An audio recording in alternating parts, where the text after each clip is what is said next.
This podcast deals with mature subject matter. Listener discretion is advised.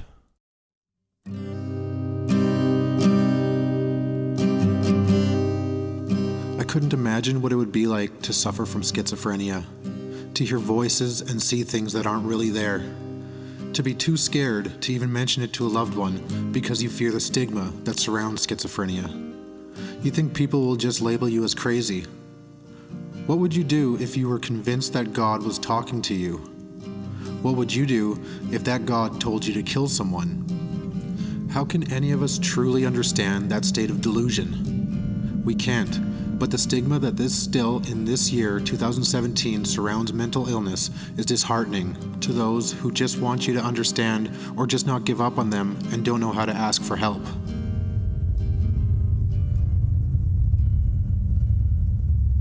On a Greyhound bus traveling east through Manitoba, a horrific scene unfolds. A 40-year-old man named Vincent Li brought out a knife from his backpack. He stared at it, rotating it slowly in his hand. He looks to his right and sees Tim McLean sleeping with his head resting on the window. Fueled by the urges of an unseen God that only Li could hear, he begins shoving his knife into the sleeping passenger. Tim screams out in agony. All hell breaks loose as the bus comes screeching to a halt on the side of the highway and passengers begin climbing over one another to get to safety. Vince Li paces back and forth on the bus, a look of demonic possession on his cold face as he walks back to his victim's body.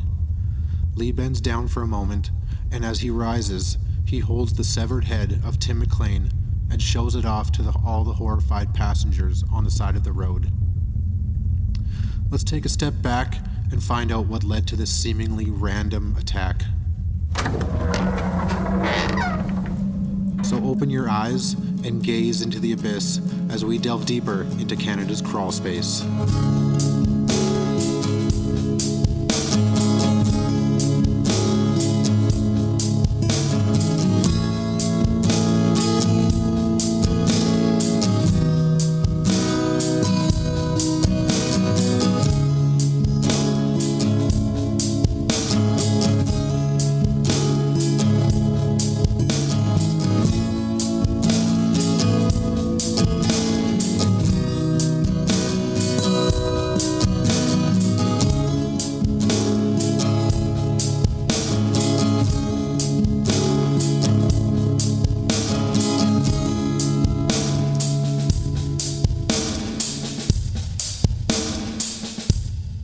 Tim McLean Jr.'s family sat right up front in the courthouse here in Portage La Prairie. And when the Crown prosecutor started sharing some graphic details about what happened on that Greyhound bus, some of those family members started crying. Others just held Kleenexes up to their face. The body of the 22-year-old stabbed to death on board this bus was beheaded, mutilated, and cannibalized. Those and other graphic details were shared today in court as the Crown attempted to get a mental health assessment on the accused, Vincent Li. Joyce Dahlman told the court after the suspect was arrested and searched, police discovered body parts in Li's pants pockets, what appeared to be an ear, part of a nose, and a portion of a mouth in a white plastic bag. After hearing that evidence, the judge granted the Crown's request. Outside the courthouse, Dahlman said she hopes Li will be able to stand trial. A psychiatrist will assess him to determine if he understands the process, if he understands the function of the judge, if he understands the function of counsel. Li arrived at the courthouse today in shackles. Again, he refused to answer questions from the judge. Standing in the prisoner's box, slightly hunched over, Li would only shake his head to indicate yes or no, just as he had done on his first court appearance last Friday. There was, however, one difference. Today, Li mumbled a statement. He looked up and softly said to the judge, "Please kill me." Hey. I thought you were going to start there, Corey. Yo, guys. Well, I was just taking it in. Yeah. Taking everything in. Nice. Now, Jesse, you weren't here for this conversation, but we had a very serious conversation last week in regards to sriracha sauce. With the cock sauce. Or Tabasco sauce. And I call it Tabasco because that's what I accidentally Oh, called it. fancy. Am I supposed to You're choose supposed to- between? Yeah. Which one do you like? I prefer Tabasco or Yes. Tabasco. Tabasco. Now, do you prefer Frank's Red Hot or Sriracha? Definitely Frank's. Yeah. Yeah, me too. Okay. I'm on that board too. You're not on that board. You were For the like, Frank's I Frank's love red Sri- hot, Oh, red hot sauce, maybe yeah, you because were. I fucking love the buffalo stuff that they have. I think Yeah, I think I got a big bottle of that and the regular Frank's. yeah, Ryan was on board with liking Sriracha over yeah, everything, eh? yeah. But no, that's not the way it is. No, it's That's not. not how the world works. You know, I thought I liked Sriracha for a little while. I didn't know I didn't like it because I would get stuff that had Sriracha in it. Okay. Like I got like sour cream and Sriracha chips. I got Sriracha mayonnaise. Yep, I have some of that too. Yeah, I had. and I was like, oh yeah, that's pretty good. And then I just got Sriracha, and I was like, what the fuck? This is. I fucked up. I actually don't even remember the last time I had just sriracha sauce. It's actually. not Now that I great. think Like about it's not a good pepper. I don't know what's about. It's like a. It definitely got an odder taste to it. It's like I don't know how to explain. It's like a gym sock pepper almost. Like it's got like a bit of tanginess to it, but then it's also got like a taste of like something that's been working out way too long in the same. That's a great, Got some swalls to it. It does. great way of. Well, it's thicker as well. It is. And yeah, I'll have it, but it's definitely not my favorite. Like I've got 2 little bottles of it that don't get used very often. Every once in a while I mix it into eggs or something, but Yeah, that's see- about it. See, with Tabasco, like, and especially that smoky chipotle Tabasco, which I like so much, it doesn't suck, which is important. Hard to argue Sucks that. so much. It doesn't suck at all. And Frank's is pretty tame in regards. Oh, it is. to It's all mild, of them. but that's why I get like. But I'm that it's- old lady. I'll put that shit on Yeah, everything. exactly, and it's just like a step above ketchup. It's like an extreme condiment, but you can put it on anything. Yeah, it's a bro condiment for sure. It is. I'm fine with that. A bro. Oh, you want some sriracha, bro? No, Not just- sriracha. Just Frank's Frank's. Red They're Hot. Frank. Yeah, they're Frank's, Franks. dude. Oh, gotta get some Franks. What do you think Frank is? He's a bro. He's totally a bro. Put that shit on everything, bro. I just picture Frank from It's Always Sunny. I've never seen. Oh, you've never seen It's never Always seen Sunny? It's Always Oh, Sunny. dude, you have to. Yeah, it's a good one. It is amazing. It's not sunny enough for me, guys. I'm sorry. But it's always sunny. It's Always Sunny. It's only hardly sunny in Philadelphia. It's fully worth your time. Yeah. And there's so many seasons, too. Is it on Netflix? No. It Well, American it was. Netflix. Yeah, that's not- what it was. Yeah, not on Canadian. Okay. I can always VPN it, I guess, if I have to. Yeah. You learned something today.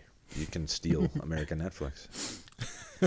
I used Well, to. you're gonna have to teach me because I can't steal it anymore. Well, I haven't tried for a long time, but Yeah. prior to that, I would just go and use random VPNs off of different websites from different servers. And different I countries. used to do that, and then that was being such a pain in the ass that I got a VPN subscription, which made it look like I was in the States or whatever. And now they've blocked that, so like my computer is still set up that way. So if I log into Netflix on my computer, it'll show me all the American titles, but you click on it, it says, "Oh, it appears you're using a proxy server." And you can't do maybe that. they have blocked it now. Yeah, no, they got their shit locked down. What a bunch of assholes. I agree, so I just pirated anyways. You hear that, Netflix? We'll find a way. I still have a subscription. Life always finds a way. All right. Well, welcome to the Crawlspace, where we talk about hot sauce and Netflix And cannibalism. cannibalism. Speaking of cannibalism, yeah. I'm Sean. I almost forgot to do that. I'm Dick. Sean's other personality, Jesse. And I'm Sean's third sexy personality, Frank. That would be amazing if I just sat here and did voices for other people and whatnot. And for somehow I'm able to like. You do can two talk at the over same yourself. Time. Yeah, exactly. The most talented. Hell of a ventriloquist. Yeah. So today we're going to be talking about the Vince Li case, where he murdered Tim McLean on the Greyhound bus. I remember, I think I was coming home from school at lunchtime and I heard the news about it. Like, it didn't happen at that time, but like it was like the next day kind of thing. And it was just like the noon or the news at noon. I will say You know, that they were covering it. The States had 9/11 and we had Tim McLean. Everybody remembers where they were. Well, it's that, and I was just talking about this with a guy at work, and it's like everybody knows somebody who's like, I was supposed to be on that bus or whatever. So we were at a family reunion that summer, and there was family coming from the Winnipeg area. Yeah.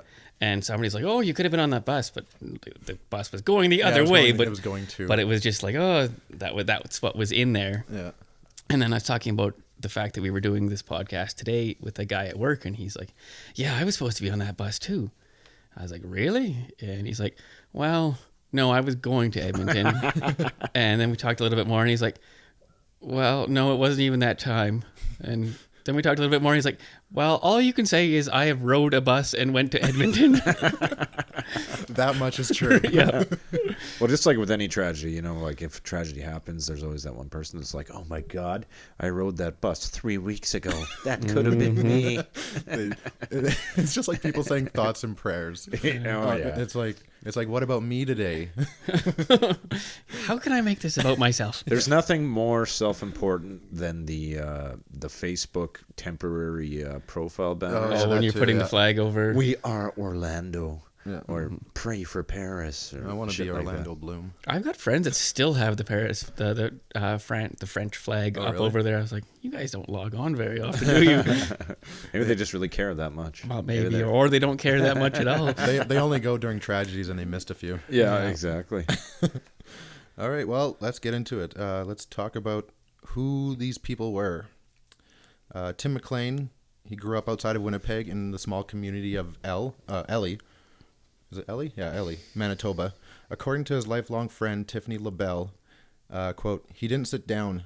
He was very, very active. If other people needed a break, he would probably keep going for another 2 hours, end quote. He wasn't shy. If Tiffany brought him to a party or a family gathering where he didn't know anyone, in no time at all, he would know everything about those relatives he didn't know prior. He just loved people. Tim was too active and too restless for school. He was always making friends with anyone he talked to. That love of meeting new people brought him to the Western Canada Carnival Circuit, where Tiffany also worked at the Red River Exhibition in Winnipeg.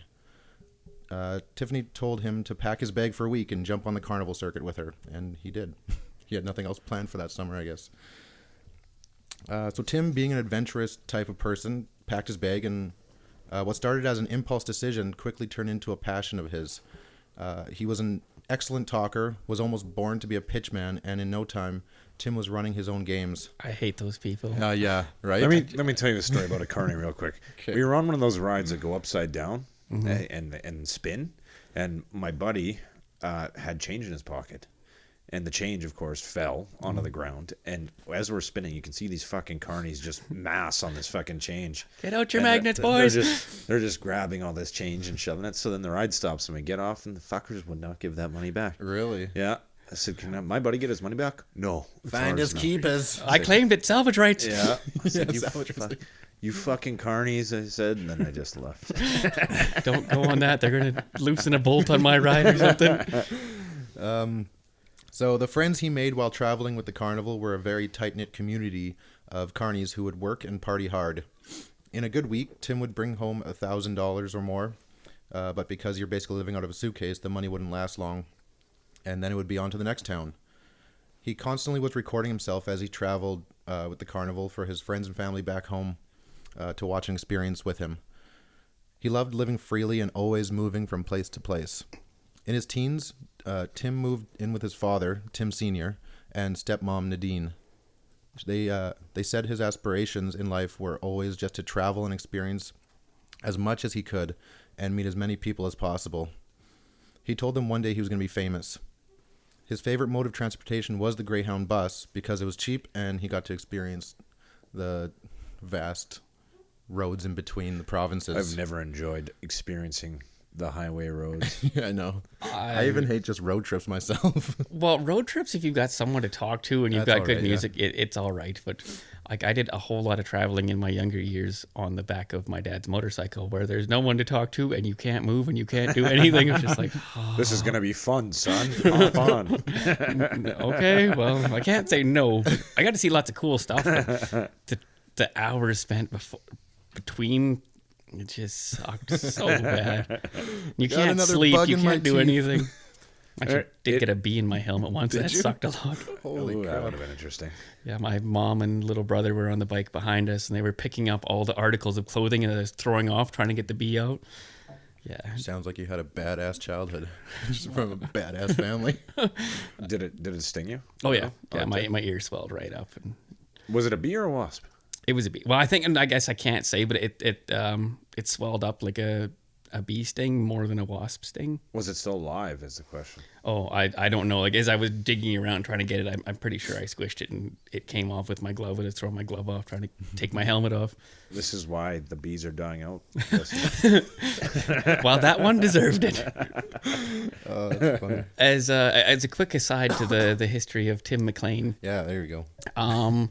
I didn't find this out to start with because it wasn't covered in the news or whatever, but it was actually off of Smodcast, Nice. Kevin Smith podcast. He was talking about it with his co-host Brian Johnson for that episode, and Kevin Smith was sort of laying it out. He described Vince Li and he described Tim McLean, but didn't say who was who, didn't say which was the killer. Yeah. So he's like, okay, so we have a 40-year-old Asian guy works at the church, and we have a 21-year-old ICP fan. Which one do you think is the killer? And I was like, he was an ICP fan. That's pretty sweet. I'm a lapsed juggalo, so Yeah. that it drew me in a little bit. Yeah. So I actually looked that up because of this, and yeah, he was big into ICP, and his juggalo name was Joka Wild. What's your juggalo name, Jesse? I don't have one. I said I'm a lapsed juggalo. Coward. weren't you an ICP fan? I did enjoy well. ICP in high school. I really did. I remember wasn't a juggalo. I mean, I never like bought Fago or wore like clown makeup or anything like that. But I've worked on makeup for Halloween a couple times. I enjoyed the comedic elements of their music a lot. They've lost that in recent years. Yeah. Like I still Except for listen to them. Except for that fucking magnets. How do they work? Yeah, but that wasn't supposed to be funny, which made it even funnier.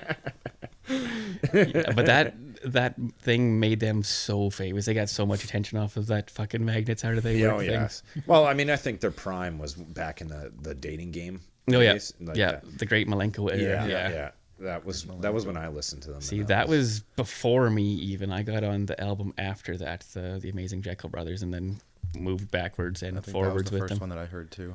Is the dating game one? No, Like, actually maybe because you're the one that I'm pretty sure showed me. yeah, like I or don't got know. me into them. I don't know enough about them as to like which album had which songs, but I know they had a lot of funny songs. Yeah, they did. It was fucking amazing. Bitches.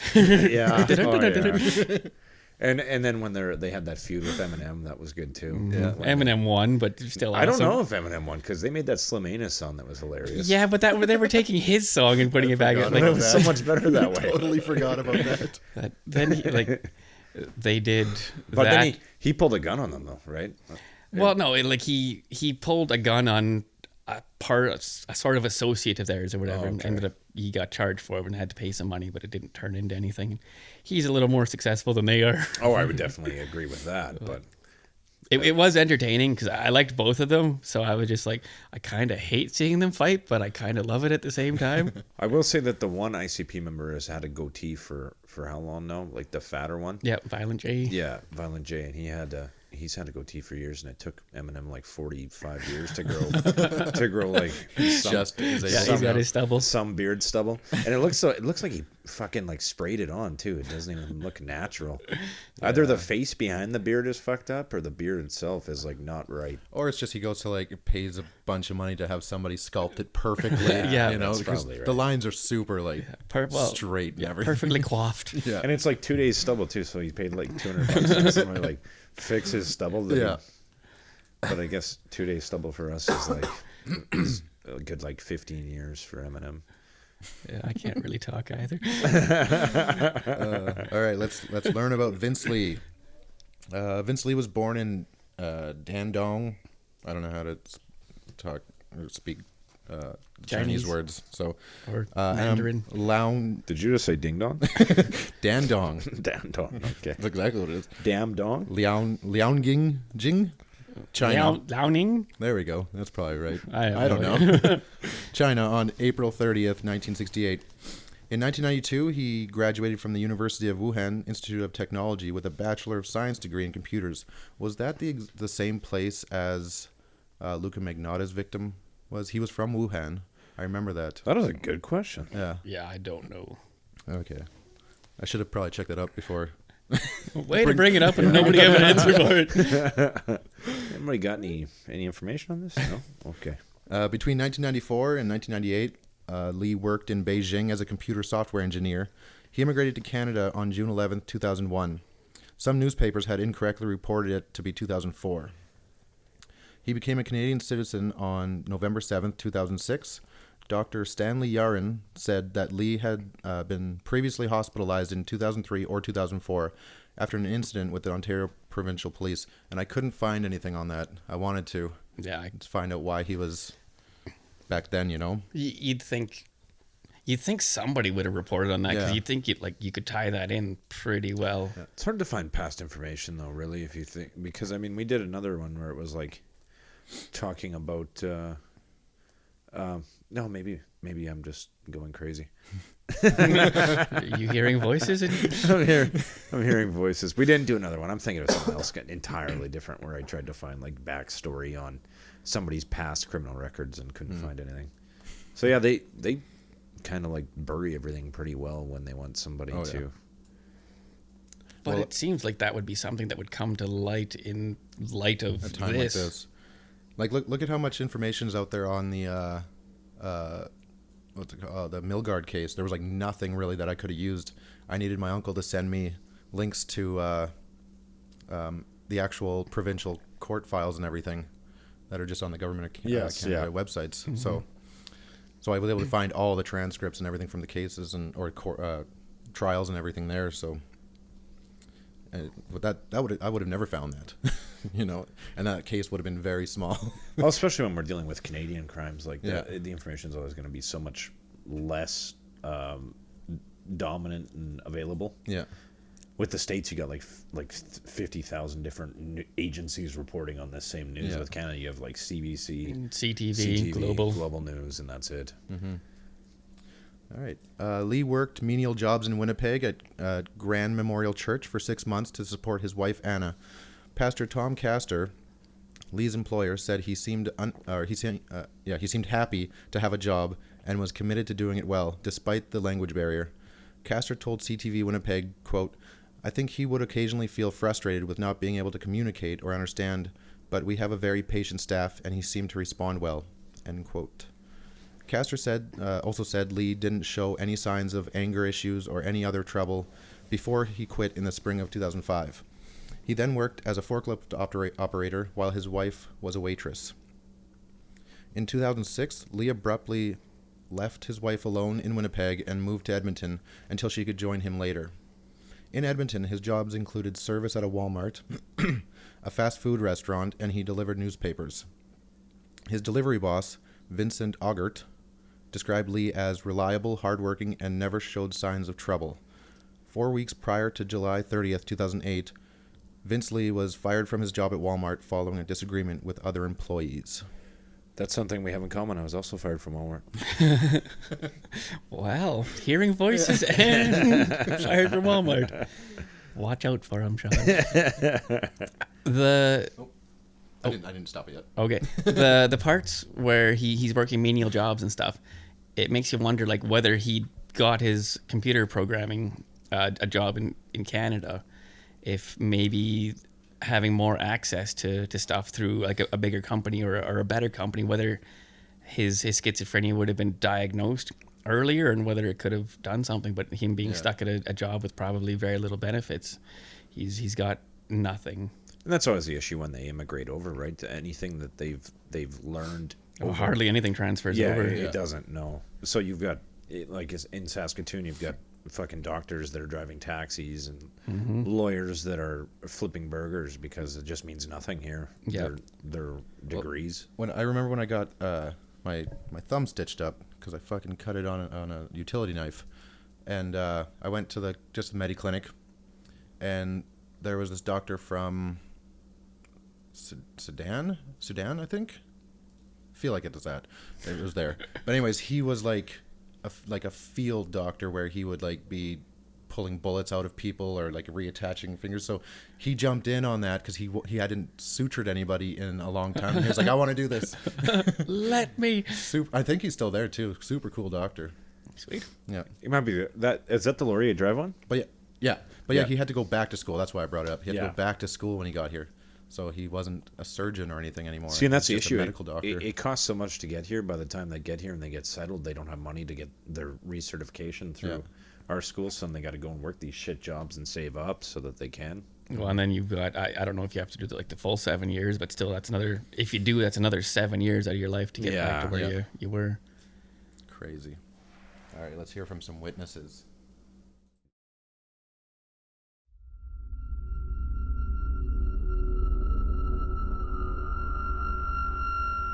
Picked up the attacker, I believe it was in Brandon. I'm not sure exactly where we picked him up, but he got on the bus. He sat in the front very calmly, somewhere in the front, put his stuff away, didn't say a word to anybody. The bus continued on for, I'd say, another half an hour, and we stopped for a cigarette break. He got out, smoked a cigarette casually. I think he talked a little bit with another girl that was there. And when he got on the bus this time, he came right back to the back and sat next to the victim, who was right behind me, and put his things above in the overhead there and sat down. He didn't say anything to the victim. The victim was just sleeping with his headphones on. He was leaning against the window, sleeping, doing his own little thing. He wasn't bothering the guy. I didn't hear any words at all exchanged between the two. I didn't see the attacker, talk to anybody else but the one girl there. So started reading my book again. Probably 20 minutes later, all of a sudden we all heard this scream, a blood-curdling scream, like just hair raised, and we turned around and looked, and I thought it was a fist fight at first. The one guy was standing up, and arms were flailing and stuff like that. And but then I saw the guy had a big freaking Rambo knife, hunting knife, and it was covered in blood, and he just kept going at the guy. It was like it was a robot, though. The guy had, he wasn't screaming at the guy, or he wasn't in a rage. It was just very calmly killing the guy. The other guy was screaming bloody murder. When I knew what was going on, I ran up as close as I could to the front of the bus and screamed at the driver, "Stop the bus! Okay, there's somebody getting stabbed. Everybody get off the bus now!" A lot of people didn't, understand the urgency of what was going on. A lot of people were still sleeping and stuff like that. So it was a big crowd at the door trying to get out, while everyone's staring at this guy getting stabbed to death. We eventually all got out, moved to the back of the bus.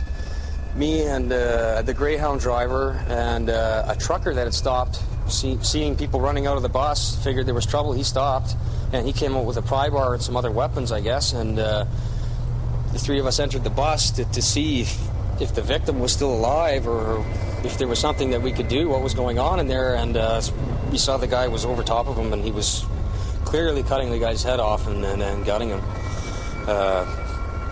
like an animal. I don't know. So he turned around at that point and saw us looking at him.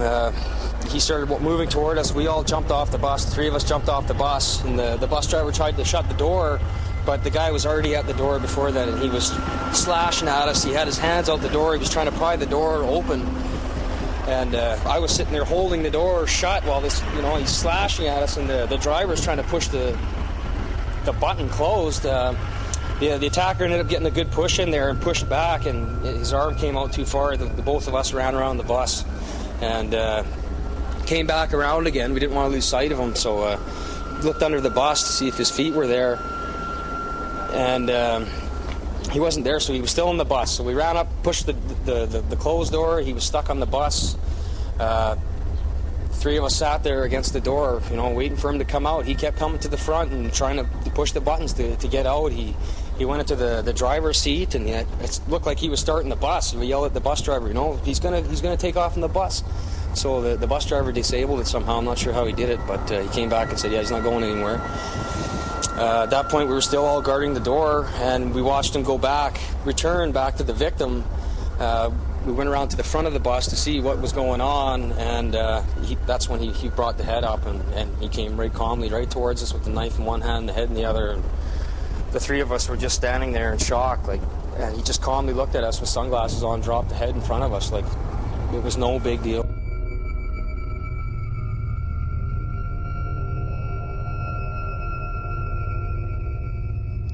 was sitting on the bus, and we just got left town of Brendan, and we were watching Zorro, and next thing I know, I hear somebody scream, and I look back, and there's some big guy holding this little fella up against, like, between the bathroom door and the seat, and he was moving. It kind of looked like a fight, but somebody said a knife, so we all run off the bus. He was getting stabbed. So I'm making sure everybody's okay right outside, and these other guys are containing the door. Then they went back on the bus and come off the bus and told everybody to get back because they thought he was coming out. His hand come out the door with the knife, looked like it was trying to cut their... He went back on the bus, and then they braced the door, and he come back, standing in the doorway with the head, looked at him, dropped the head, went back and started cutting Buddy back up, right? So they make us leave and go up by the tractor trailer, and I'm standing by the tractor trailer, and it's starting to get dark, and the cops are there, and he comes up and he picks the head up, and he's waving it in the window. I just smoked a cigarette with this man earlier, right? The head, and he's shaking it back and forth at the window, and it's really intense, right? It's sickening, and I was just making sure. I wasn't worried about myself at the time. I was just worried about everybody else being okay, right? So you'd smoked a cigarette with the victim. Yeah. Tell me about him. What was he like? I never really took the time to get to know him, but he seemed to be okay, right? Just a kid. Like how old would you figure? Between 18 and 22, but he didn't look that old. And he'd gotten on the bus in Brandon? No, I do believe he got on in Edmonton. Okay. And was he just quiet fella? Well, he seemed to be all right. He liked to talk, I guess, but I really didn't take the time to get to know him in a rush, right? What'd you talk about? I don't know, just how the day was. I'm not really sure.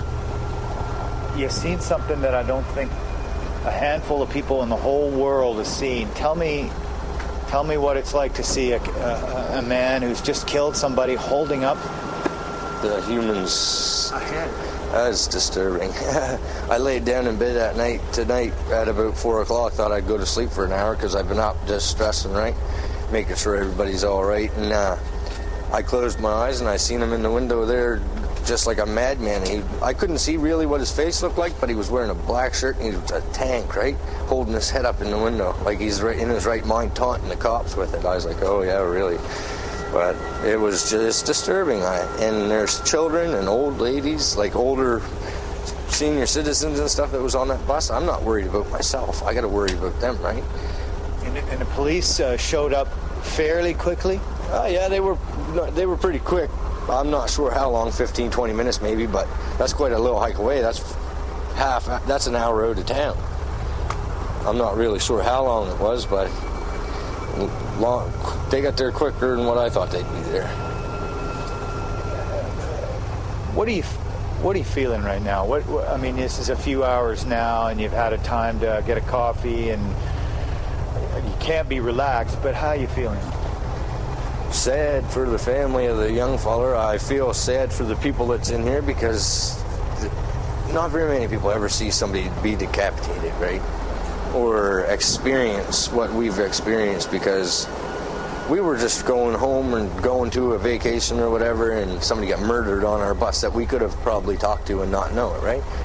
What if we sat next to him?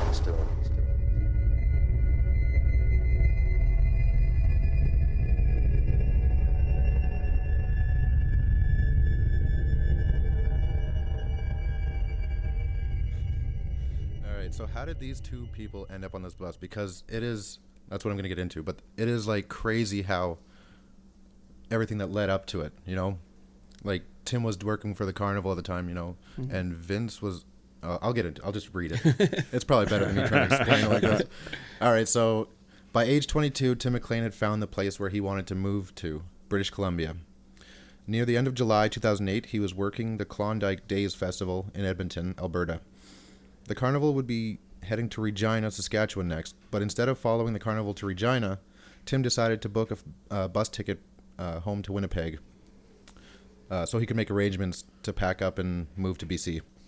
This last-minute decision set in motion a chain of events that would lead to that fateful night on Greyhound bus 1170. Friends had offered to buy him a plane ticket home, but Tim declined, stating he would prefer to take the bus. And just after midnight on July 30th, 2008, bus 1170 pulled out of Edmonton to begin its 24-hour journey east to Winnipeg. So Vince Li, how did he get on that bus? Shortly before July 30th, Vince Li asked for time off from his delivery job so he could go back to Winnipeg for a job interview.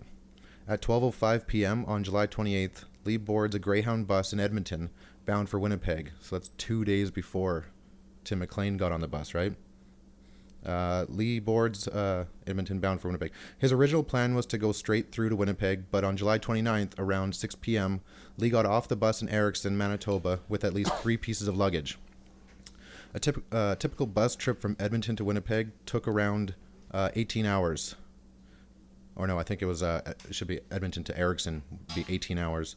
Li had a bus ticket to Winnipeg and then another one to Thunder Bay from Winnipeg. But for some reason, he decided to stay in Erickson. He spent the night on a bench next to a grocery store. At 3 a.m., he was seen sitting bolt upright with his eyes wide open. If Vince Li had stayed on that first bus, him and Tim McLean would never have met. Not somebody else would have been the victim then, likely. Potentially. But what if he made it to Edmonton, though? Or, I mean, what if he made it to Winnipeg? Well, because it took like another 2 days for that to happen. Or like another day, I should say. But maybe his plan the entire time was to find somebody to appease God. In his head. No, because he thought Tim, he found his alien there with Tim. Mm-hmm. Yeah, but that's not to say he wouldn't have seen that in somebody else. No, but this sort of thing brings up a question that I had is like, why, how are the schizophrenic people drawn to the people that they're going to kill? Yeah. Like it's not, it's random, but it's not random. Well, it's because we just had that case not too long ago, like the Shell Lake Valley. Exactly, like that's what brought it up to me too. And that was completely random, but not random, like you say. Yeah, you wonder how those decisions are made. Like why is this one the one? Yeah, it's just I don't know. It's weird and unexplained, but it was just something that popped into my head. It is. I don't know why they choose the people they do, but I feel like there's always going to be somebody that's going to fulfill their needs. He just happened to sit next to this kid.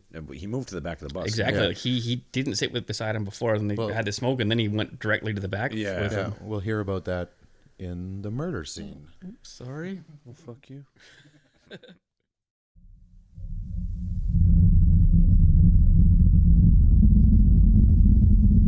Tim McLean was looking forward to seeing friends and family when he arrived in Winnipeg. Little did he know that his future would be thrown into the hands of Vince Li. Li and McLean were two people who couldn't be more different. Their meeting, a random act of fate, would profoundly change the lives of every single passenger on bus 1170. Vince Li's doctor, Dr. Stanley Yarin, described this night as, quote, a horrendous but random, unfortunate set of events. Not a whole lot different than being struck by lightning for Tim McLean, who happened to be in that place at that time. And I see it the same for Mr. Li, end quote. Li had begun hearing the voice of God speaking to him. God told him that his life was in danger, and so he purchased a hunting knife from a Canadian Tire store.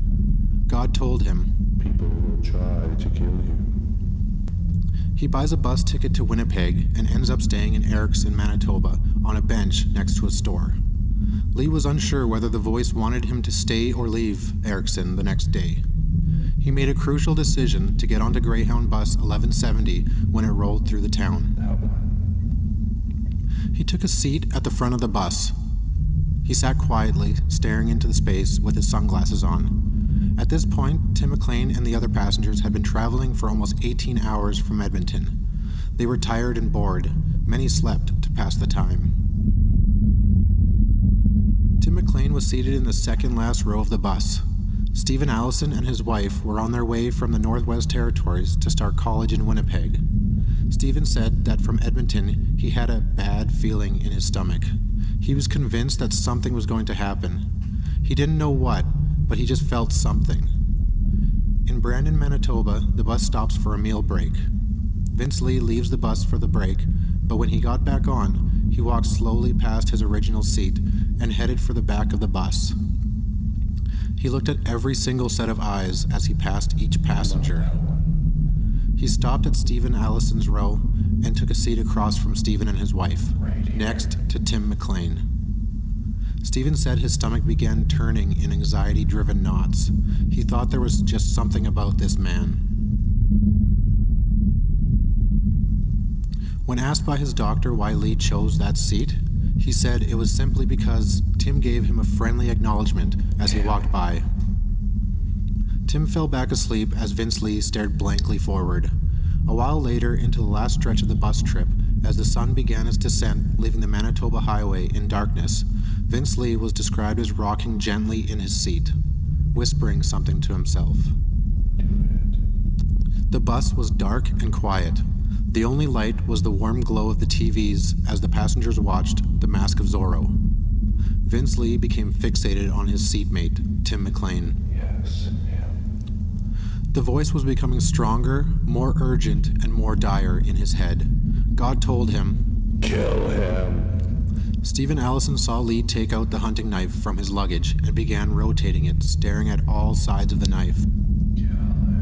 Then his eyes met Stephen's, and he thought, he's going to stab me.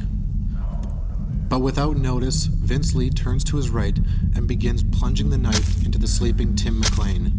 Stephen began screaming at the top of his lungs, "Stop the bus! Someone is being stabbed!" The bus came to a stop on the side of the highway and passengers began frantically exiting. At one point, Tim McLean attempted to jump over Vince Li to get to safety. He was bleeding from multiple stab wounds and ended up falling into the middle of the aisle. Vince Li continued stabbing his victim as he lay dying on the floor of the bus. By this point, it had been between 50 and 60 times the knife had ripped into McLean's flesh. There was nothing anyone could have done to save Tim McLean's life. A truck driver named Chris Alguire was on his way home when he saw the bus on the side of the road.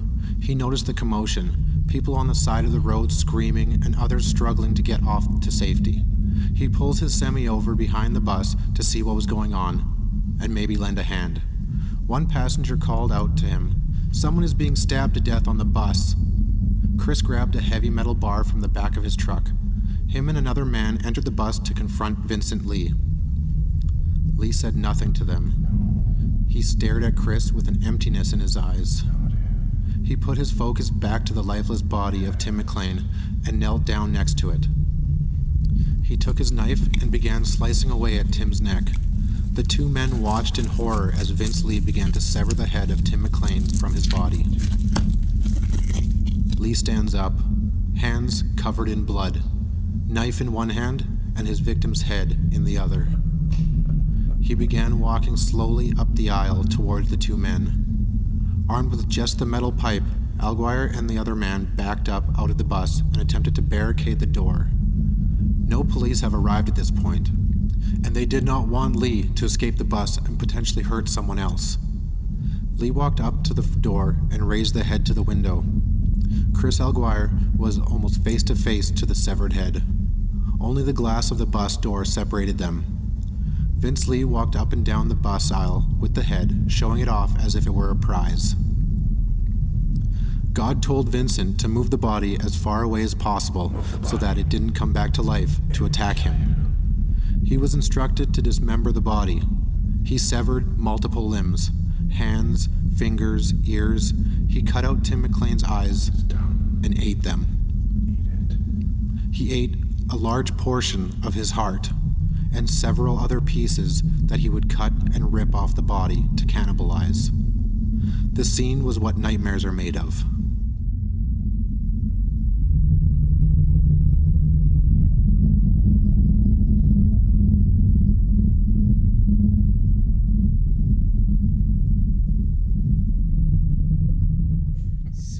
Speaking of what nightmares are made of, I read an article, one of the first police responders that showed up, along with presumably many other people, suffered from PTSD due to this. Mm-hmm. He ended up committing suicide. Holy shit. Probably due to this, whatever. Yeah. Well, I don't think like body mutilation and like offering an Andina to a corpse goes much further beyond what Vince Li did to Tim McLean. What, he stabbed him 50 times, but then he like cut him several other times. Gutted him, mutilated the entire body, chopped off several body parts, ate several body parts. And then paraded around with... Yeah, that's like Luke and Magnotta level right there. But I think probably even worse in terms of... Well, we don't know if he had sex with the body like Luke and Magnotta did, but either way is not great. I'm sure it would have been out there from one of the witness statements. That's something that nobody would be able to forget, that's for sure. I don't think he was having sex with the body, but he might as well have at that point. Yeah, it's just fucked. Eating somebody's heart is probably more intimate than having sex with it, I would say. Well, yeah, when you're eating somebody, that's... There are tribes that used to eat their rivals because they felt like they would gain their power, and that would bring them closer to God, essentially. Yeah, well, I'm a better hunter now. I'm a better warrior. Yeah, exactly. Now I've gained your hunting skills and your... If that was the way it worked, we would all be full. or dead, because somebody else would have our stuff. Yeah. It's like... It'd be a Highlander. It would be weird if it was like Mega Man properties. You beat a boss, you get his power. You know? Yeah. So you eat somebody and you gain all of his skills. Yeah, but it's Highlander. That's exactly Highlander. There can be only one. Yeah. That guy's... Superman. Every time you decapitate another immortal, you gain their power and become stronger for it. So, essentially, Vince Li is Highlander, I guess. I don't know if that's quite factual. But... I like how we got there. It's pretty good. All right, so the RCMP waited for hours outside of the bus, which allowed Vince Li to continue to abuse, dismember, and cannibalize Tim McLean's dead body. This went on for a long time before Vince Li attempted to escape out of a window at the back of the bus when police officers were finally able to arrest him. Forensic units found parts of Tim McLean scattered all over the bus. Well, and like the clip that you played earlier, there was pieces of him in his pocket. Yeah. Crazy. What surprises me is that so this guy's clearly insane at this moment and feels like he has to die, and yet he doesn't suicide by cop. You would think that he would have just gone out and run at a cop with his knife. But I don't think at this point he is ready to die. He's ready to die once he realizes what he's done. I suppose. I don't know. It was like a manic state that he was in. Because at some point in reality must have hit, though. Yeah, but it probably not until he calmed down or they medicated him. Medication, yeah. I suppose, yeah. When some medication went in, because then why try to escape and why not attack? When he initially tried to attack, it seems like was he already like at that point normalizing, or maybe his job, like he didn't attack anybody else because his job hadn't been finished yet. Now that his job was finished, now he's like, okay, I gotta get out of here now. I don't know. The Shell Lake one where it said Victor Hoffman near the end, like when he was after he killed the baby. He kind of like snapped out of it sort of thing. And he started picking up the bullets and everything that he had. Yeah, because he tried to actually clean the scene up, clean right? up the scene, yeah. But what I wonder is why the police didn't just like shoot tear gas in there or something just to... Yeah. Just something they waited for a long fucking time. I mean, I get that like obviously the victim's already completely dead, so they're not in a real rush to... But it's just getting worse. Like yeah, but then you're seeing this and you're sitting there for hours watching this guy just like eat. What's he gonna do next? Yeah. Like maybe just fucking end it exactly. Shoot something in there and just go in there and dismantle him. Yeah. There's one thing I didn't mention, but that bus... not that they would have wanted to put it back in commission after, but it was out of commission because there's that switch, that safety switch that got pulled that just like shuts down. Like the bus is that's how it got disabled, basically. Yeah, because Vincent at one point tried to take off on the bus. Yeah. All right, the trial stuff. Vince Li was expecting to receive the death penalty. He was welcoming that judgment, but Canada doesn't have the death penalty. And Lee was being told by God that he had to die. So God was turning on him now. Thanks for doing my work. Yeah. Fuck you. He knew that what he had done was wrong. Although he didn't feel he made the conscious decision to kill, and that he believed it was a defensive move because the voice has made him fear for his own life. It was still his hands that took Tim McLean's life. He knew that part. Lee's trial commenced on March 3rd, 2009, with Lee pleading not criminally responsible. This means that he accepted that the offense occurred, but he claimed that he was unable to form the necessary mental element or mens rea. I don't know what that means. It's like diarrhea, but mensrea. The psychiatrist said that Li performed the attack. I will just quickly tell you what mens rea is. Oh, there we go. Guilty mind. Ah. So, essentially, with mens rea, it's the element of or the intention to commit a crime or knowledge that one's action or lack of action would cause a crime to be committed. It is a necessary element of many crimes. All right. Makes sense. The psychiatrist said that Li performed the attack because God's voice told him McLean was a force of evil and was about to execute him. The presiding judge, John Scurfield, accepted the diagnosis and ruled that Li was not criminally responsible for the killing. Li was remanded to the Selkirk Mental Health Center. So, yeah, that's where he spent a long time. Now let's get into all the stuff that happened after and leading up to this day. One second. God's voice told him that McLean was a force of evil and was about to execute him. Yeah. But then Li looks over and sees the fucking kid sleeping. Well, it was all a ruse. Yeah. Like, was he just like pretending to sleep so that God's a trickster? Yeah. No. Tim McLean's a trickster. Yeah. Or that. Tim McLean, he was pretending to sleep, then Vince Lee's going to fall asleep, and then Tim Lee's going to use his alien attacks on him. So you keep mentioning. So Vince Li saw him as an alien. Is that? That's what I've got a thing here. Chris Somerville, he's a CEO of the Schizophrenia Society of Canada, interviewed Vince Li while he was in the mental whatever. And so he questions. He's like, "When did you begin to experience schizophrenia?" In 2004. I didn't know what it was. I now know what it is. I began to hear voices that normal people do not hear. I thought I heard the voice of God telling me to write down my journey. The voice told me that I was the third story of the Bible, that I was like the second coming of Jesus. I was to save people from a space alien attack. That's why I traveled around the country. I'm not sure of all the places I went to. I now know that it was schizophrenia I was suffering from. But he talks about the knife he bought at Canadian Tire. I bought it for any emergency for the journey to protect myself from the aliens. So his entire goal was to stop an alien attack? Yeah. It was like, well, that's fucked up. And he's the third book of the Bible. So there's Jews, there's Christians, and then there's alien invaders. I mean, what would even... Like, I want to read that. You're dealing with fucking aliens who have advanced... Obviously, they can travel light years because there's no inhabitable planets in our direct solar system. Mm-hmm. So they travel light years, they got advanced technology, and then they hop on a fucking Greyhound. And like, yeah. Okay.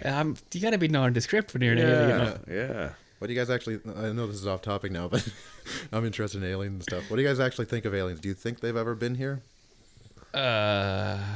Here... I don't think so. Yeah.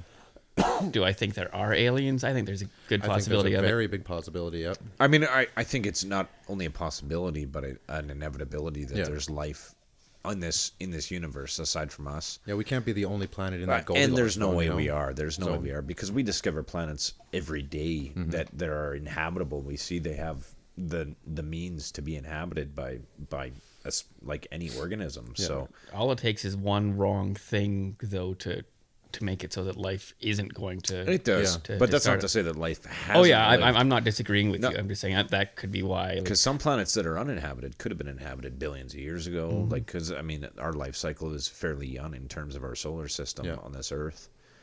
But have they visited Earth? I mean, there's a possibility that they visited in the past.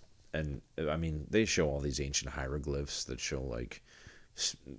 images of things that don't look this world, and well, like all the Egyptian stuff. Yeah, exactly. And then they talk about all the old technology and who taught them how to do this and who taught them how to do that. I mean, it's a definite possibility. I don't think they're here every fucking day or like probing people's assholes or anything like that. Just the people that want it. Yeah. There's a lot of people from BC see a lot of extraterrestrial stuff. They claim apparently there's a cave somewhere. They have a lot of mushrooms in BC. Yeah, there's a cave somewhere where like people have seen aliens, and they see the CIA out there all the time and whatnot. Yeah, this is coming from one of those people.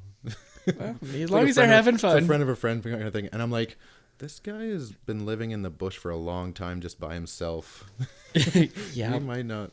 Like, just think about it. Like, they have like like these aliens. If they come here, they've like either conquered like like using wormholes or something like that, or like, you know, just being able to travel light years to here. And now they're in a cave. Would they? Yeah, exactly. Why here? To us, we would look unintelligent, completely unintelligent. Well, we would still be cavemen in their or less or chimps. Yeah. Like I can kind of see the whole helping civilization move along. You know, like let's talk about like Egyptians and whatnot. But like now it's like the world's just fighting with themselves. So it's like they're gonna die soon. And why would they? They're gonna kill themselves. But why would they continue to visit and pick off individuals either? Like if you're talking about advanced species, they have nothing to fear from us. It's like Independence Day where you come and then you get fucking taken down by an Apple computer from 1984 with a virus. But I mean, just the whole concept that these aliens would fear us and they wouldn't make themselves known. Yeah. And just keep flying around in the darkness. And come down and be overlords is more likely. Or maybe they continuously come and they forget that they're allergic to the air or something like that. That's probably the worst. Like signs they were allergic to water. Yeah, which is the dumbest thing. Which is 75% of our land mass. Yeah. So it's probably not a great idea. And then War of the Worlds, they just couldn't handle our bacteria. Yeah, they got a cold. Yeah. Which, I mean, and that's actually true. If we were to go to an alien planet and we weren't prepared, we would fucking die because any diseases on there whatsoever, like an inhabited alien planet that has actual organisms. Well, like that happened to us, or that didn't happen to us. That happened to the natives when we came and introduced exactly the European diseases to them. That's actually a good example, yeah, because then you come in and they have no defense against these these diseases, so it just decimates them. And there's a lot of people that just think that, like, assume because they project ourselves onto aliens, they think that they will be like basically like us, like oxygen based and everything, but like they could have like grown from like nitrogen or something like that. Photosynthesis. You know? They could be photosynthesis. Exactly. How sweet would that be if you could just live off the sun like Superman? That'd be amazing. I'd be down with that. Yeah. Solar power, Jesse. I'm just picturing like an entire Little Shop of Horrors planet now, like all the plants. Photosynthesis. Feed me Seymour. The Plants vs Zombies. Fun fact in Little Shop of Horrors, Audrey 2, in the original ending they were going to do actually conquered the world. Oh. Yeah. But they changed it. I think test screenings, it wasn't positive audience feedback, so we don't want to lose to a plant. Yeah. So we all have weed whackers. Come on. They made the ending slightly happier. Such a good movie though. It is a good movie, yeah. All right, let's talk about the aftermath and right up to the present day. The week following the attack, Greyhound Canada announced it was pulling a series of nationwide advertisements, which included the slogan, "There's a reason you've never heard of bus rage." Yeah, that is bad timing. Yeah. The incident has led to numerous calls and petitions demanding increased security on intercity buses. After the incident, PETA attempted to run an ad in the Portage Daily graphic comparing the killing of McLean to this consumption of animals. That's why I sort of hate PETA. There's many reasons why I hate PETA. Everybody just hates PETA. There's no Not enough people hate PETA. Yeah. The paper's publisher refused to run the ad. The family of Tim McLean have brought a lawsuit of $150,000 against Greyhound, the Attorney General of Canada, and Vince Li. On June 3rd, 2010, Li was granted supervised outdoor walks within his mental health facility, as voted by the Provincial Review Board. So he gets to see some sunshine, or feel it at least, at that point. On February 16th, 2011, two passengers, Deborah Tucker of Port Colborne, Ontario, and Kaylee Shaw of London, Ontario, filed a lawsuit against Li, Greyhound, the RCMP, and the Government of Canada for being exposed to the beheading. Yeah, that's just bullshit. Yeah, that's weird. Like the family of Tim McLean, they should have a lot of sense. But even their lawsuit should only be against Vince Li. Yeah, like it's nobody else's fault. But theirs was about because the police waited so fucking long to even try. Okay, I'll give them some of that. And it let him abuse the body more. You could also There's argue that less there of him. shouldn't be any reason for anybody to bring a hunting knife onto a bus instead of similar to a plane.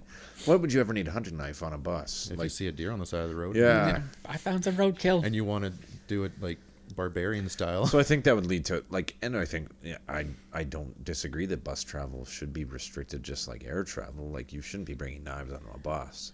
Okay, fair enough. I retract that, except for the government of Canada. Yeah. All right, so they were each seeking $3 million in damages. On July 14th, 2015, the two women dropped their lawsuit. So was there a settlement there? I No, wonder? they just dropped it. They just dropped it? Yep. On May 30th, 2011, the CBC reported that Li was responding well to his psychiatric treatment and that his doctor had recommended that he receive more freedoms phased in over several months. On May 17th, 2012, the National Post reported that Li had been granted temporary passes that would allow him out of the Selkirk Mental Health Center for visits to the town of Selkirk. Fuck. How wonderful Yeah. for the town of Selkirk. Supervised by a nurse and peace officer. In an interview, Li spoke for the first time, saying that he began hearing the voice of God. This is what you were talking about, eh? Oh, yeah, it was. Save the people from an alien tech, yep. Sorry, I stopped all over that. You had a little bit more information on it, too. On February 27th, 2014, the CBC reported that on March 6th, Li would be allowed to have... Oh, there we go. It's littler writing than usual, so I totally missed my spot. Allowed to have unsupervised visits to Selkirk, starting at 30 minutes and expanding to full-day trips. Since 2013, he had been allowed to have supervised visits to Lockport, Winnipeg, and nearby beaches. Those visits were then relaxed. I like to relax, too. On the beaches. On the beaches. After fucking murdering and no. cannibalizing somebody. Well, that's a stressful task. Yeah. You need to relax after that. On July 17th, 2014, the Toronto Sun reported that one of the first officers on the scene, Corporal Ken Barker, this is also what you were talking about him? The suicide, Yeah, had committed suicide. The family stated in his obituary that he was suffering from PSD. PST? PTSD. PTSD. Oh, Jesus Had that Christ. provincial sales tax? Yeah, it's that goddamn Provincial provincial sales sales tax. disorder. Post-traumatic stress disorder. There we go. On February 27, 2015, CBC News reported that Li had given unsupervised day passes, or was given unsupervised day passes to visit Winnipeg, so long as he carried a functioning cellular telephone while using them. The passes. On May 8, 2015, CTV News reported that Li would be granted passes to group homes in the community. In February 2016, it was reported that Li had legally changed his name and was seeking to leave his group home to live independently. He won the right to live alone in February 26th upon the recommendation of the Criminal Code Review Board. On February 10th, 2017, the Manitoba Criminal Code Review Board ordered Li be discharged. Li was granted an absolute discharge.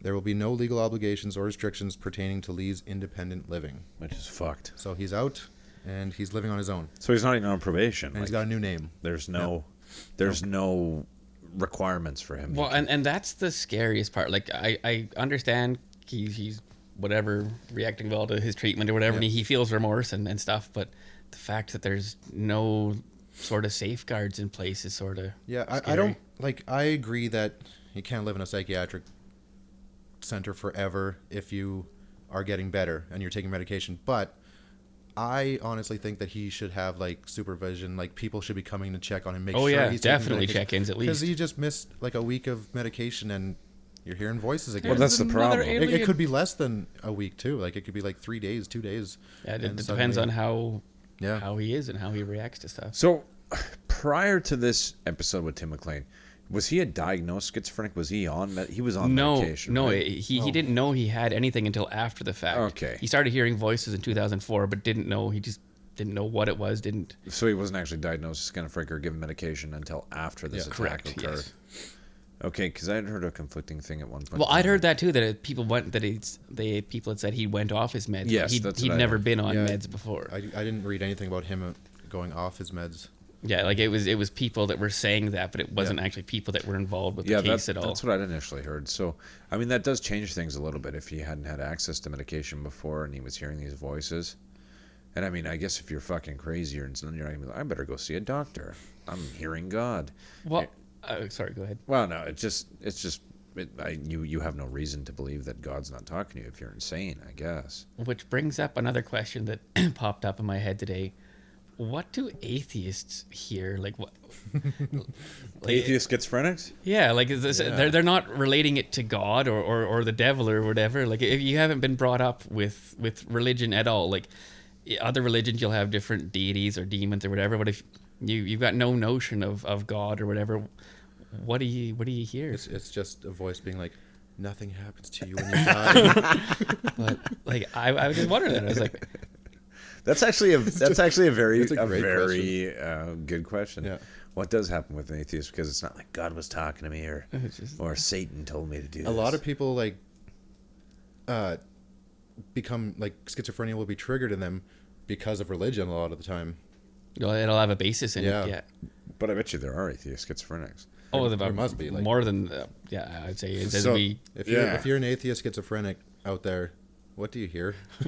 Let us know. I'm actually really interested. And also get help.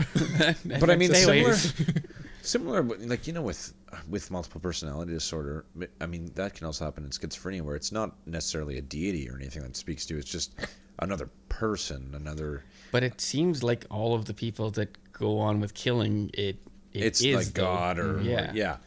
But I see, my wife lived in an apartment, and next door the woman had schizophrenia, and you would hear her yelling at herself at night because of the voices in her head, and it didn't sound like she was talking to like God or the devil or anything like that. She was just, it was like she was talking to somebody who like hated her. But yeah, that's the thing. There can be that too. Okay. Yeah, so I think that'd be more so along the lines of like, because you're just always arguing with herself and about like what this thing was telling her. It's fucking trippy. It's scary to hear somebody with schizophrenia go off. Arguing with yourself and losing. Yeah. You want to eat pierogies today? No, I don't. Yes, I with do. Ketchup? Jesse, do you eat pierogies with ketchup? I do not. How come I'm the Do only you? one? Yeah, I do. Like it doesn't not make sense because it's like I guess I could justify it like fries and ketchup. It's potato based, but no, I don't. Have you tried it? Did I talk about this? Have not. Have you tried it? Pierogies and ketchup? No, I haven't. See, you guys have no reason to talk then. Well, hey, I didn't. You asked the question. I didn't totally shit on you. I said I can see it. I just said I haven't tried it. I asked the question because I was hoping Jesse would agree with me. No, I have sour cream, like sautéed onions, and like mushroom sauce or something like that. I don't like sour cream. I love it. I don't like it. I was in my 20s before I actually tried sour cream because just the name of it just sounded like that doesn't sound appetizing at all. And it's not. It isn't. I love it's it. It's literally sour cream. Like eating it, I don't think I could eat it by myself, but mixing with things, I will. I'll put it on my pierogies. I'll put it on nachos or whatever. Yeah. But I can't stand sour cream. Sauerkraut I can do. I love sauerkraut. Sauerkraut pierogies, best ones. Just I within the think. past like 2 years, I've started introducing sauerkraut into my menu. It's good stuff. It is. But like cottage cheese, how do you feel about cottage cheese? Fucking love it. Yeah, I'm not a fan. No, neither am I.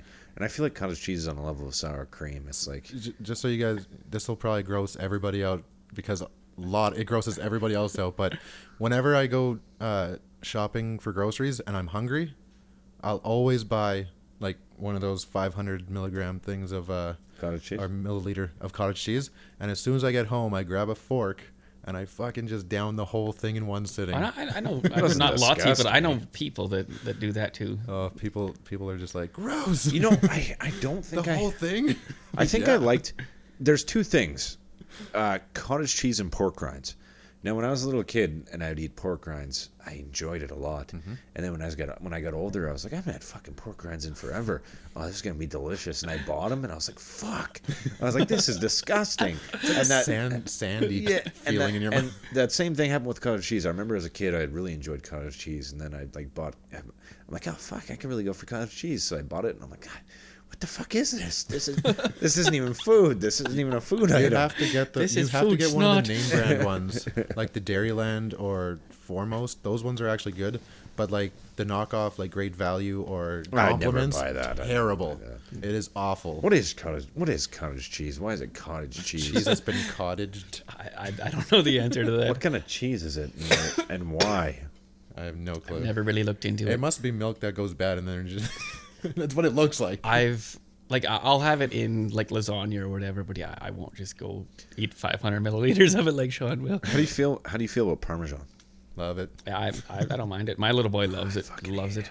It does smell like stinky feet. Yeah, and my wife puts it on everything. She kills pizza with Parmesan cheese. She'll put Parmesan cheese all over her pizza, and then I'm eating pizza beside her, and then I gotta smell that fucking Parmesan cheese pizza, and it's so unappetizing, and it tastes like chemical. It tastes like, I don't know, like it tastes like what meth must taste like when you like shave it down and put it on a pizza. That's like Also another experience I've never had yet. But Parmesan cheese, yeah, it just tastes like straight up like chemical to me, like I'm eating bleach or something. Yeah, I disagree. But to But each now his I'm gonna own. be thinking about all that. Anytime I have Parmesan cheese, I'm just gonna be thinking of all Thinking that. about eating solidified Yeah. bleach. It's gotta be good for me. Yeah. So, do you guys know what Vince Li's name is now? Oh yeah. Should we say it? Well, Oh, yeah. totally. It's out there, right? I don't know what it is. Isn't That's it- what I was asking you guys. Will Baker or something That like sound that who was the one that did? Somebody told me that. Ryan told you. It was Ryan, and was Yeah. it Will Baker? It was Baker. It was right? Will Baker, Yeah. I think. Yeah. And if it's I thought- not, sorry. I thought you knew that. Well, I was there when Ryan told Yeah. all of us basically. But I found it funny that his name got out there, and that like so now there's if you ever run into any big Asian man named Will Baker, just don't sleep over at his house. Yeah, keep your eye on him. I want to give a shout out to fucking Ryan Gray though. He's helped me like so much on these episodes. He's the unseen, Unsung Yeah. till now hero. Yeah. unseen and unsung. Yeah, love you, Ryan. Love you, Ryan. All right. So, anything else you guys want to discuss from this case? It's nice, like talking about food and everything after like such a heavy topic. You know, we keep it light with our food talk. It got pretty dark in there. Yeah. Yeah. It's always nice talking about food after losing everybody's appetite at that point. Yeah. Just don't listen to this while you're eating dinner, and you won't know that until after the fact. Exactly. Or while you're preparing dinner. Oh, fuck, I put Parmesan on. Damn you, Corey. I do have a few schizophrenia facts All right, let's hear 'em. that came out of that interview. Up to 25% of people who will have a psychotic break with reality will never experience another psychotic episode. That's interesting. Up to 65% will experience a degree of recovery in order to live a meaningful life. 10% will take their life by suicide due to the losses associated with schizophrenia.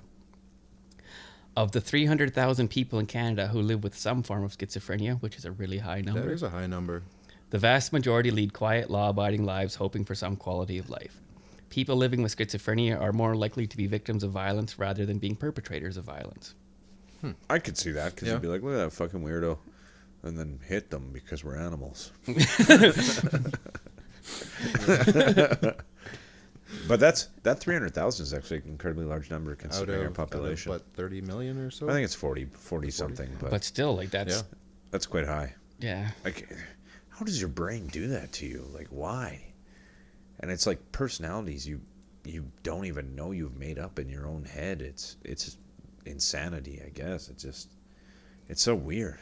It's your brain attacking you. And Basically. same with multiple personality. How does that happen? Like, all of a sudden you've got like a bunch of imaginary people living inside of you, and you see things that aren't there. You just need the one like Legion from the New Mutants. He's got like thousands of personalities, but each one of them has a different superpower. So he can just access one and get that powers for a little bit. If he could cure himself, he could just access all those superpowers at once. Or, but then would you lose all of them? I mean, his body can obviously perform them. I guess. Touche. So if you were to just conglomerate all those personalities, you'd be good. I wonder if I doubt that's possible though. It'll happen. Dr. Corey says so. They'll be no, just I mean, in terms of Marvel stretching for new comic ideas, I'll be like, we've cured him, and now he can do everything. I think his last story, he actually kills himself. Oh, he'll be back. Yeah, oh yeah, definitely. Yeah, no, nobody stays dead. No. Sweet. I don't know. Hey, shut up, Sean. I didn't say anything. You talk too much during these things. What was I going to say? So I think we're on Facebook. We have 91 likes right now from people. Share, get us to 100, Yeah. and then I want to. I've been really shitty about sharing the stuff. I feel like you got us to like 80. I've been sharing from like 20 or something. Anytime Sean puts out like a post or anytime an episode comes out, I share it to my Facebook. Yeah, I've been. That's what I mean. Like the last couple, I've been real shitty about not doing it for some no good reason. I don't know. We got. I want to get to 100, and then like have like a draw kind of thing with everybody's name, who wants to. There'll be a post on Facebook there, and then do a draw, and that person can do a voice or something with one of those. I like that idea. Audio files. You'll be immortal. Even if it's somebody from far away, they can send me like just something on their phone or whatever. A voice memo. You know, voice I'm a memo. fan of that idea. Yeah, it's pretty cool. Share, will be pretty cool. comment, like, share. What is it they do when they want to give away free shit? We're also giving away an Amazon gift card. Yeah. Corey's buying it. Yeah. It's $5. and I've already used $3 of it. So next week, I'm going to put this one out probably tomorrow. I'll probably have time to work on it and get it out. So that'll be Sunday. And then we're going to be doing the next case next week. Yes. And that's going to be the Ken and Barbie killers. We were going to try to find a Christmas one, but it's not been easy. Yeah, it hasn't been easy to find like a crazy enough case, that's for sure. Canadian crimes can be somewhat obscure. If anybody knows any Christmas cases that have occurred here, let us know. Yeah, and we could put it out after Christmas even. Well, we still have more weekends before Christmas yet. We do, yeah. We actually get another episode in before Christmas, so after this next one. Probably, yeah. Altogether, yeah. So we should even just put the word out on the Facebook side. I mean, we'll do some more research as well into... Because we don't want just some random obscure thing we can't find any information on. Yeah, it makes it tough. Yeah. All right, cool. So yeah, like us on Facebook, Instagram. It's all Canada's Crawlspace. Subscribe on iTunes for sure. Send us to your friends. SoundCloud. Send us to your friends. If we don't hit 100, we're all gonna kill you. Yeah. Well, not kill you, but somebody's gonna die, and it's probably gonna be Sean. It's always Sean. So next week the next case is going to be Paul Bernardo and Carla Homolka. Which should be incredibly fascinating. A lot of information on that case. Yeah. Yeah, real. One of Canada's bigger serial murder cases. Well, murder, rape, like he did it all. Yeah, well, so did she, and somehow she got away with it. She was a victim too. We'll talk about that. Yeah, I'm sure we will. All right, so try not to get killed before the next episode there. Especially while riding a bus. But you don't have to worry about that because STC is no more. So thank you, Canadian government, for protecting your citizens. No, that was the provincial government. Thank you, fucking provincial government, for caring so much about your citizens and their well-being. Awesome. That's sarcasm. Sometimes I can't tell whether it's sarcasm or not. Is he being sarcastic? He's just being Corey.